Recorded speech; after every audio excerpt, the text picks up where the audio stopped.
બનાસકાંઠા જિલ્લાના પાલનપુરના ગઢ વિસ્તારમાં આયોજિત લોખંડી પુરુષ સરદાર વલ્લભભાઈ પટેલની પ્રતિમાના ભવ્ય અનાવરણ પ્રસંગે પાટીદાર સમાજના અગ્રણીઓની ઉપસ્થિતિમાં ગરમાગરમ માહોલ જોવા મળ્યો હતો. ખોડલધામ ટ્રસ્ટના અધ્યક્ષ અનાર પટેલે મંચ પરથી સમાજની વર્તમાન સ્થિતિ અંગે ખુલ્લેઆમ પોતાના વિચારો વ્યક્ત કરતા અનેક મુદ્દાઓ પર સ્પષ્ટ અને આકરા નિવેદનો આપ્યા હતા. કાર્યક્રમમાં એસપીજીના લાલજી પટેલ સહિત મોટી સંખ્યામાં સમાજના આગેવાનો હાજર રહ્યા હતા. મંચ પરથી સંબોધન દરમિયાન અનાર પટેલે ખાસ કરીને યુવાનોને જવાબદારી અને દીકરીઓના આંતરજ્ઞાતીય લગ્ન મુદ્દે સમાજને આત્મમંથન કરવાની અપીલ કરી હતી. તેમણે જણાવ્યું હતું કે જ્યારે સમાજના યુવાનો સક્ષમ અને જવાબદાર નહીં બને ત્યાં તેના પરિણામો દેખાય છે. તેમણે આકરા શબ્દોમાં કહ્યું કે દીકરીઓને સલાહ આપવાના બદલે છોકરાઓની ખામીઓ પર ધ્યાન આપવું જરૂરી છે. દારૂ, બેરોજગારી અને બિનજવાબદારી જેવી બાબતોનો ઉલ્લેખ કરતા તેમણે યુવાનોને સુધારવાની દિશામાં આગળ વધવાની સલાહ આપી હતી. અનાર પટેલે સ્ત્રી પુરુષ સમાનતા પર ભાર મૂકતા જણાવ્યું કે સમાજ એક રથ સમાન છે જે બે પૈડા પર ચાલે છે. જો બહેનો આગળ આવે અને નેતૃત્વ સ્વીકારે તો સમાજ વધુ મજબૂત બની શકે છે. તેમણે મહિલાઓને સંગઠિત થવા અને સમાજના વિકાસમાં સક્રિય ભાગ લેવા અનુરોધ કર્યો હતો. પોતાના અનુભવનો ઉલ્લેખ કરતા તેમણે કહ્યું કે સમાજ કે રાષ્ટ્ર માટે કામ કરવાથી ઘર પરિવારની જવાબદારીઓ ઓછી થતી નથી, પરંતુ સંસ્કાર અને જવાબદારી વધુ મજબૂત બને છે. કાર્યક્રમ દરમિયાન મીડિયા સાથેની વાતચીતમાં અનાર પટેલે સ્પષ્ટ કહ્યું કે તેમણે ક્યારેય પોતાનો બાયોડેટા તૈયાર કર્યો નથી. તેમણે જણાવ્યું કે છેલ્લા 25-30 વર્ષથી મીડિયા આ પ્રશ્ન પૂછતું આવ્યું છે, પરંતુ તેઓ 34 વર્ષથી માત્ર સેવા કાર્યમાં જોડાયેલા છે. તેમના નિવેદનને લઈને રાજકીય વર્તુળોમાં ચર્ચા શરૂ થઈ છે. ખાસ કરીને 2027ની વિધાનસભાની ચૂંટણી નજીક આવી રહી છે ત્યારે તેમના મંચ પરથી આવતા સંકેતોને લઈને અનેક અટકળો લગાવવામાં આવી રહી છે. આ પ્રસંગે સમાજની એકતા, નવી પેઢીની જવાબદારી અને સંગઠન મજબૂત બનાવવાની બાબતો પર વિશેષ ભાર મૂકવામાં આવ્યો હતો. કાર્યક્રમના અંતે આગેવાનોએ સમાજના સર્વાંગી વિકાસ માટે સંકલ્પ વ્યક્ત કર્યો હતો.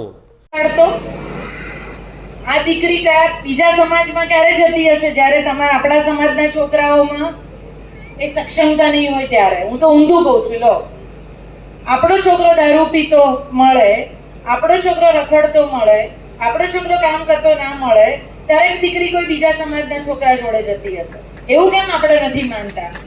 એ કેમ અંદરથી નથી આવતું? દરેક વખતે દીકરીઓને સલાહ કેમ?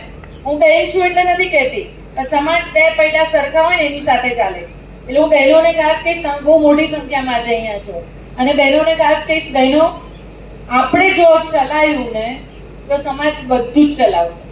આપણે ના ચલાવ્યું તો આગળ કંઈ નહીં ચલાવે. અમે બી બહાર ફરીએ છીએ, શું અમને તકલીફ નહીં પડતી હોય કામ કરવામાં?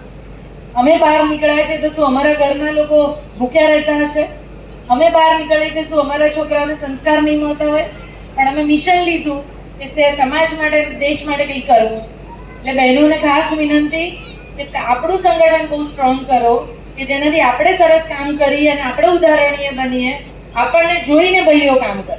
એવું કામ કરવા માટે આપણે ભેગા થઈએ, કારણ કે હવે એની જરૂરિયાત છે. આંદોલન આપણે કર્યા, આંદોલનના સમયે આંદોલન હોય, પણ આંદોલન પતે પછી સેવા જ હોય, અને સેવા હોય ને એ કર્મ સાથે જોડાયેલું છે. આજે કીધા વગર જે બી કામ કરીએ ને એ જ ઉપરવાળા સુધી જશે, ત્યાં સુધી નથી જવાનું. એટલે બને એટલું સરસ સંગઠન કરો.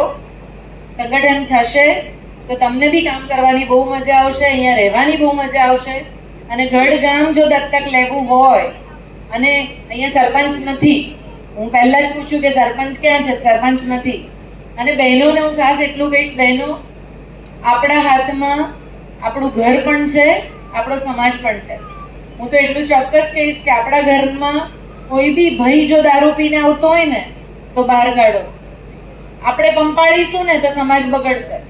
આપણે નહીં પંપાળીએ ને તો આગળ કશું આગળ વધવાનું નથી. આજે તમારે ઘરમાં જે વસ્તુ બને છે, હું તો દીકરીઓને એટલું ચોક્કસ કહીશ કે આપણા માટે કેમ સલાહ આવે? આપણા જ માટે સલાહ આવે.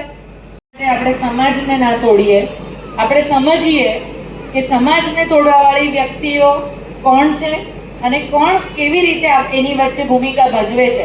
આપણે પટેલ છીએ ને, એટલે થોડા બોલવામાંય કડવા, બોલવામાંય થોડા રફ, ઘણીવાર વિવેક ચૂકી જઈએ કે આ બોલાય કે ના બોલાય. તો આ બધી નાની નાની વસ્તુઓ છે જે નવા જમાનામાં આપણને શીખવી પડશે. પ્રેમાળ થઈએ, પ્રેમથી વાત કરીએ ને, કોઈની બી સાથે વાત કરીએ.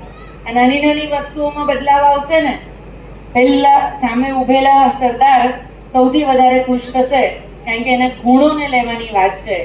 પ્રતિમા તો ખાલી આપણને યાદ કરશે, પણ એની અંદર પડેલા ગુણો, એની અંદર પડેલું જે હૃદય છે ને, એ હૃદય આપણા સુધી પહોંચે એવી શુભકામના.